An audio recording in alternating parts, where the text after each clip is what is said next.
ప్రపంచంలో ఎక్కడున్నా మీ గోత్రనామాలతో వేదమందిర్ నిర్వహించే ఆన్లైన్ పూజలు హోమాల ద్వారా దైవ అనుగ్రహాన్ని పొందండి. నమస్తే రమగారు. నమస్తే జయ. రమగారు, విక్రమ బేతాల కథలు చెప్పుకుంటాం కదా, ఒకటి చెప్పండి. పట్టుబదలని విక్రమార్కుడు మళ్ళీ లోపలికి నడిచాడు. కళేబరాన్ని భుజం మీద వేసుకున్నాడు, బయటికి నడుస్తున్నాడు.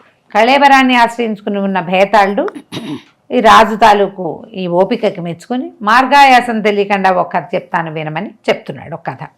పూర్వం చిత్రవర్ణుడని ఒక గంధర్వుడు ఉండేవాడు. ఇతనికి గంధర్వలోకంలో బాగా మంచి ప్రఖ్యాతి కలిగిన వాడు, చాలా ప్రభావవంతమైన వాడు కూడా. ఈ గంధర్వుడు ఒకనాడు ఏమైందట, భూలోకంలోకి వచ్చాడు. ఆయనకి తన స్నేహితులు వాళ్ళంతా భూలోకానికి వెళ్ళామని, భూలోకంలో అందాలు, నదులు, నదాలు వీటి విరిచి వినగా అతనికి తను కూడా వద్దామని అనిపించింది. వస్తే ఇతను దిగటమే ఒక అద్భుతమైన చిత్రకూట పర్వతం మీదకి దిగాడు. ఓకే. దిగితే అక్కడ ఒక సమూహంతో ఆడపిల్లలు కనపడ్డారు. బోళ్ళంత మంది ఉన్నారు. ఎంత బాగున్నారో. అందులో ఒక అమ్మాయి ఒక చిన్న సాధనంతో ఇట వాయిస్తూ చక్కగా పాడుతోంది. అందరూ చప్పట్లు కొట్టి చాలా సంతోషిస్తున్నారు. అందరూ కలిసి ఆడుకుంటున్నారు. వాళ్ళు ఈయన దూరం నుంచి చూసి ఆ అమ్మాయి ఎంత బాగుందోనని ఆ అమ్మాయి దగ్గరికి వెళ్ళాడు. ఎవరు నువ్వు, ఇంత చక్కగా ఉన్నావు, ఎవరు ఏమిటి అని అడిగాడు. అడిగితే ఆ చెలికత్తెలో ఒక ఆవిడ ఏం చెప్పిందంటే, ఈ నలంద సామ్రాజ్యపు యువరాణి ఈవిడ నందన ఆమె పేరు అనేసరికల్ ఆయన చాలా సంతోషించాడు. అవును, నువ్వు యువరాణివి కాబట్టి ఇంత బాగున్నావు, ఇంత చక్కగా ఉన్నావు. నేను ఒక గంధర్వుణ్ణి, రా నాతో పాటు నిన్ను గంధర్వలోకానికి తీసుకెళ్తాను, నిన్ను నా రాణిగా చేసుకుంటా, నాతో పాటు ఉండు కానీ అని చెప్పి ఆమె చేయబట్టుకున్నాడు. ఆమె కేవు అని కేకలు పెట్టింది. గంధర్వుడు సరే, ఆకాశం నుంచి ఎవరైనా దిగొచ్చి తీసుకెళ్తా అంటే వెళ్ళిపోతారా, సినిమాటిక్గా కేకలు పెట్టింది. చుట్టూతా ఉన్న ఆడపిల్లలు కూడా లబోదిబ్బమని అరిచేసరికల్లా ఈ ఆడపిల్లలంతా ఒక చోట ఉన్నారా, ఆ కొంచెం కొండకి దిగువగా కొంతమంది నిలబడి ఉన్నారు. అందులో నుంచి ఒక సైనికుడు పరిగెత్తుకుంటూ వచ్చాడు. రావటం బల్లెం ఒకటి పట్టుకొచ్చాడు. ఆ బల్లెన్ని బారు చేసి, ఎవడరా నువ్వు, రాజకుమార్తె చేయించుకున్నావు, చేయి వదిలిపెట్టు అని కేకలు పెట్టాడు. ఈ గంధర్వుడు అన్నాడు, నువ్వెవడెవరా అంటే, నేను రాజకుమార్తె అంగరక్షకుణ్ణి, ఆమెను రక్షించడానికి వచ్చాను, వ్యాఖ్యాళ్ళకి వచ్చారు.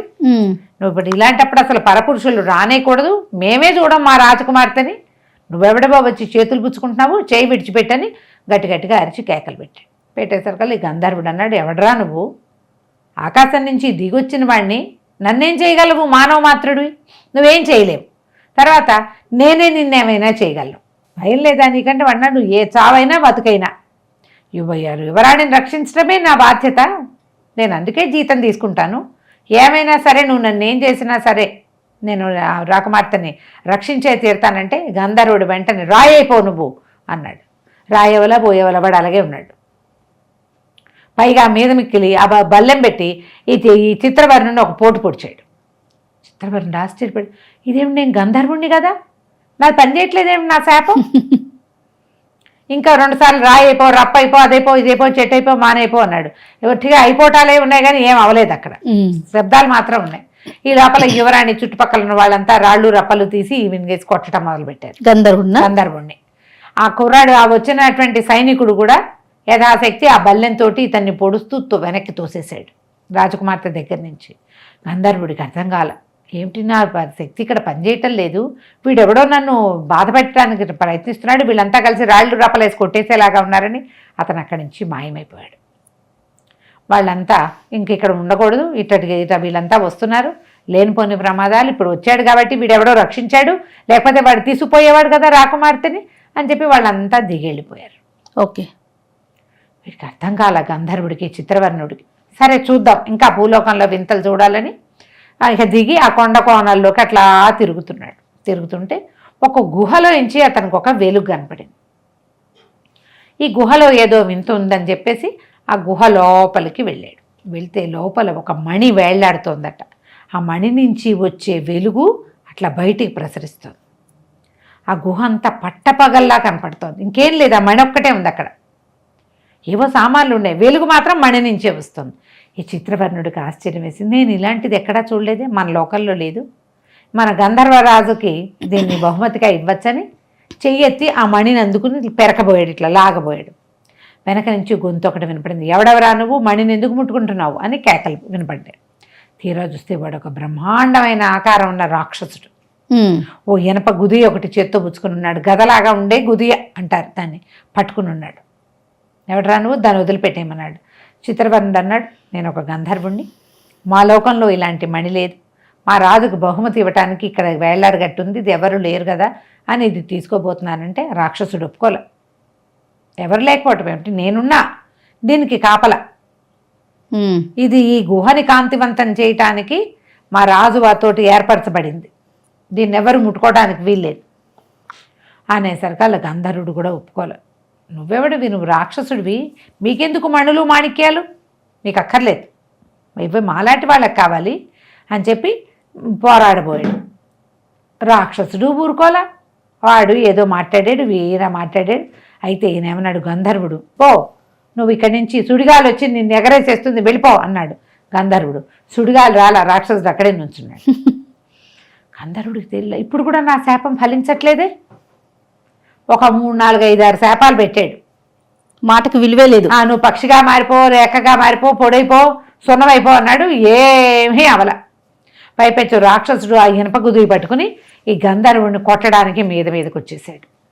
ఈయన ఏం చేస్తాడు, నా శక్తి ఇక్కడ పనిచేయట్లేదు భూలోకంలో అని భావించి ఆ మణిని అక్కడ విడిచిపెట్టి మాయమైపోయి బయటకు వచ్చేసాడు. ఓకే. రాక్షసుడు కేకలు పెడుతున్నాడు, వినపడుతోంది. ఎక్కడ దాక్కున్నావు, కనపడు, నీ సంగతి చెప్తా, మా మణిని ముట్టుకున్నావని అరుస్తున్నాడు. కానీ ఈయన బయటకు వచ్చేసాడు. భూలోకంలో నేను పనిచేయను, నా శాపాలు పనిచేయవు, అర్థమైపోయింది. సరే ఈయన ఏం చేశాడు, సరేలేని కొద్దిగా రూపాన్ని చిన్నది చేసుకుని భూలోకంలో తిరుగుతున్నాడు. తిరుగుతుంటే ఈ అడవిలో ఒక చోట ఒక ముసలి వ్యక్తి, పేదగా ఉన్నవాడు ఒకడు నేల మీద పడిపోయి ఉన్నాడు, సన్నగా మూలుగుతున్నాడు. ఈయన దగ్గరికి వెళ్ళాడు. వెళ్ళేసరికల్లా అతను దాహం మంచినీళ్ళు ఇవ్వండి అని అడుగుతున్నాడు. ఈయన మంచినీళ్ళు ఇద్దామనుకున్నాడు. పోన్లే పాపం వీడు ఎవడో పడిపోయి ఉన్నాడుగా, అంతా వెతకడం మొదలుపెట్టాడు. ఎక్కడా నీటి చుక్కలేదు. అయితే ఈ ముసలాయన పడిపోయి ఉన్న దానికి కొంత దగ్గరలో ఒక గుహ లాంటిది ఉంది. అంత లోపలికి లేదు, కొద్దిగా ఇట్లా గూడలేమిటి, కొంచెం అట్లా కనుచూపు కనపడుతుంది. ఆ లోపల ఎవరో ఉన్నారని ఈ గంధర్వుడు లోపలికి వెళ్ళాడు. లోపల ఒక మహాముని ఒక ఆయన తపస్సు చేసుకుంటూ పక్కన ఒక కమండలంలో నీళ్లున్నాయి. ఇతను పోయి దండం పెట్టాడు. నమస్కారం స్వామి, ఈ మంచినీళ్ళు తీసుకోవచ్చా నేను, లేదా లోపల ఎక్కడైనా నీళ్ళుంటే చెప్పండి అని అడిగాడు. ఆయన ఏం మాట్లాడలే. ఈ గంధర్వుడు ఎదురుగుండా నిలబడ్డాడు. ఇంక ఊరుకోలే. బయట ఒక వృద్ధుడు ప్రాణాపాయ స్థితిలో ఉన్నాడు, మంచినీళ్ళు కావాలి అని 4 సార్లు 3 సార్లు అడిగేసరికల్లా ఋషి కళ్ళు తెరిచాడు. తెరిచి చూడడం ఏంటి, ఎవడ్రా నువ్వు, నా తపస్సు భగ్నం చేస్తావా అని అరిచి కేకలు పెట్టాడు. గంధర్వుడు అన్నాడు, నేను చిత్రవర్ణుడు అనే గంధర్వుడినండి. బయట ఒక వృద్ధుడికి ప్రాణాపాయస్థంలో ఉన్నాడు, అతనికి కొన్ని మంచినీళ్ళు కావాలి, నీళ్ళ కోసం నేను లోపలికి వచ్చాను. చుట్టూతా ఎక్కడా కనపడలేదు, మీ కమండలంలో నీరుంది, అంటే మీరు నీరు తెస్తారంటే లోపల ఎక్కడ ఉంటుంది, అందుకోసం నేను అడుగుతున్నాను. అడిగేసరికల్లా ఆయన గట్టిగా అరిచాడు, ఎవడో ఒకడి కోసం ఇంకో నిమిషం అయితే చచ్చిపోతాడు మానవ మాత్రుడు, ఋషిని నా తపస్సు భగ్నం చేస్తావా, నువ్వు మూగవాడివైపోవు అని ఋషి శపించాడు. చిత్రవర్ణుడు అది కాదండి అన్నాడు. అనగానే ఋషికి ఆశ్చర్యం వేసింది, చిత్రవర్ణుడికి ఆశ్చర్యం వేసింది. ఆయన మూగవాడు అయిపోమన్నాడు కదా, వీడు అవలా మాట వచ్చేసింది. కానీ చిత్రవర్ణుడు ఏమన్నాడు, అది కాదండి, నేను అడిగింది ఏమిటి, మంచినీళ్ళు ఇవ్వడానికి ఇంత బాధపడతారేంటి, శిలైపోండి, మీలాంటి వాళ్ళు శిలలుగా ఉండటానికి పనికొస్తారు అన్నాడు. కానీ అతనికి అనిపించింది నా శాపం ఎందుకు ఫలిస్తుంది అనుకున్నాడు. కానీ మా ఋషి మాత్రం శిలైపోయాడు. చిత్రవర్ణుడు ఆశ్చర్యపోయాడు, నా శాపం ఎట్లా ఫలించింది అనుకున్నాడు. ఆ మంచినీళ్ళ కమండలం ఇక ఋషి శిలైపోయాడు. ఇక శపించేది లేదు, తిట్టేది పొట్టాడేది లేదు. ఆ కమండలం బయటికి పట్టుకొచ్చి ఆ ముసలాయన నోట్లో నీళ్లు పోసి అతను తేరుకున్నాక చిత్రవర్ణుడు అక్కడి నుంచి వెళ్ళిపోయాడు. తర్వాత కొన్ని రోజులు భూసంచారం చేసి స్వర్గానికి వెళ్ళిపోయాడు, నా గంధర్వలోకానికి. ఈ కథ చెప్పాడు బేతాళుడు రాజుకి, విక్రమార్కుడికి. 2 సార్లు చిత్రవర్ణుడి శాపం ఫలించల. అతను ఒక్కొక్కటి 6, 8 శాపాలు ఇచ్చాడు. 6, 8 ఒక్కటి కూడా ఫలించలేదు. కానీ మాట వరసకి అన్న ఒక్క మాట ఇక్కడ ఎట్లా ఫలించింది. తపస్సు చేస్తూ తపస్విగా ఉన్న ఋషి శాపం ఎందుకు ఫలించల, ఏం జరిగింది చెప్పు అన్నాడు. విక్రమార్కుడు ఒక క్షణం ఆలోచించి చిత్రవర్ణుడు గంధర్వుడు అంటే దేవయోని. అతను మానవాళికి విశ్వశ్రేయస్సుకి మానవ శ్రేయస్సుకి ఉపయోగపడేవే చేయాలి తప్ప స్వార్థపరుడుగా ఉండకూడదు. స్వార్థపరుడైతే దేవయోని దేవజాతుల వాళ్ళైనా నాశనం అయిపోతారు. ఎన్నో పురాణ గాథలు ఉన్నాయి.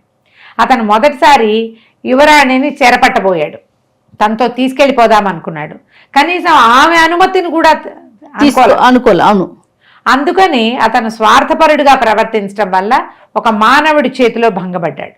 శాపాలు ఫలించలే, అతని శక్తులు ఫలించలే, దేవుడైనా సరే.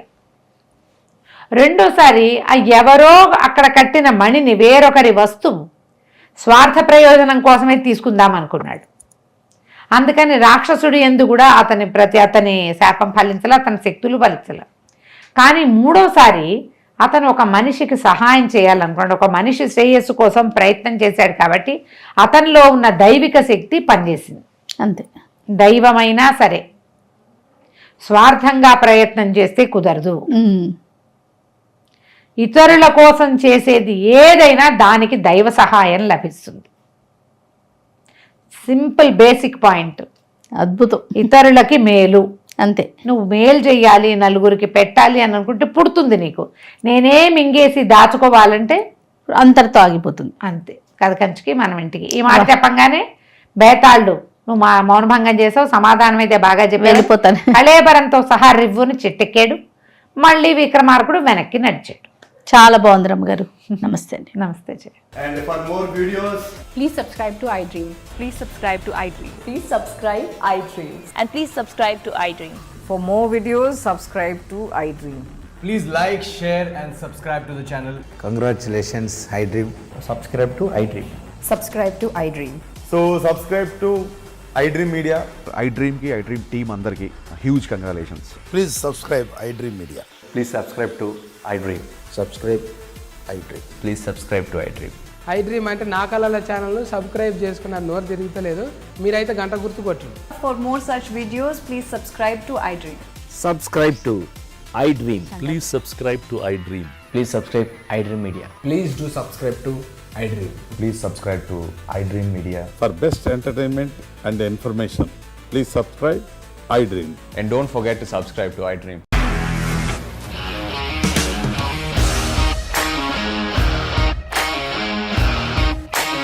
ఇండస్ట్రీలో కమిట్మెంట్ ఇష్యూస్ వస్తే నీకు కూడా వచ్చినట్టు మార్నింగ్ తీసుకెళ్ళారంటే కొట్టి పడేశారు.